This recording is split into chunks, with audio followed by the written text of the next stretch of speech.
A path-breaking figure in the male-dominated economics field, Yellen, 74, was also the first woman to serve as Fed chair, from 2014 to 2018. She later became an advisor to Biden's presidential campaign in an unusual departure for a former Fed leader that thrust her into the political arena. The Treasury post would add another new chapter to Yellen's broad and varied career in financial policymaking.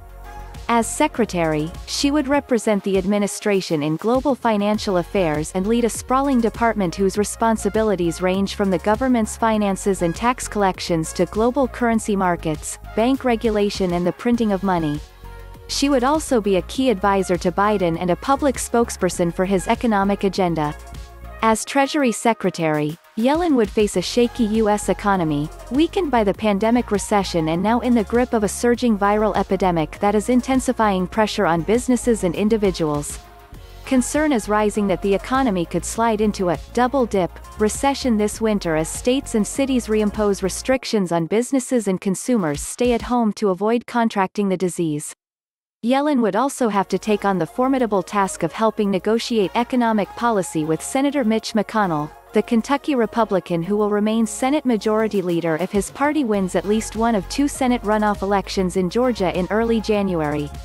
At the same time, she would enjoy the advantage of having already built long-standing ties to many of the Fed's policymakers, notably Jerome Powell, who worked closely with her on the Fed's board and later succeeded her as chair. The health of the economy hinges in part on a close coordination between the Fed, an independent agency, and the Treasury, a presidential cabinet department, especially during major crises like the pandemic recession that struck in early spring. Soon after that crisis erupted, the government established a suite of lending programs that were designed to shore up businesses and municipalities and that involve a partnership between the Treasury Department and the Fed.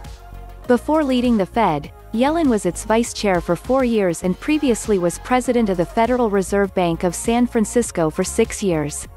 Earlier, under President Bill Clinton, she led the President's Council of Economic Advisers, after serving a stint on the Fed's board. Yellen is well known on Capitol Hill after years of testifying as Fed chair to Senate committees about the economy and interest rate policy. During those years, she frequently clashed with Republican lawmakers who accused her of keeping rates too low for too long after the 2008 financial crisis. Some of them charged that Yellen and her predecessor Ben Bernanke had elevated the risk of runaway inflation and asset bubbles that could destabilize financial markets. None of those fears came to pass.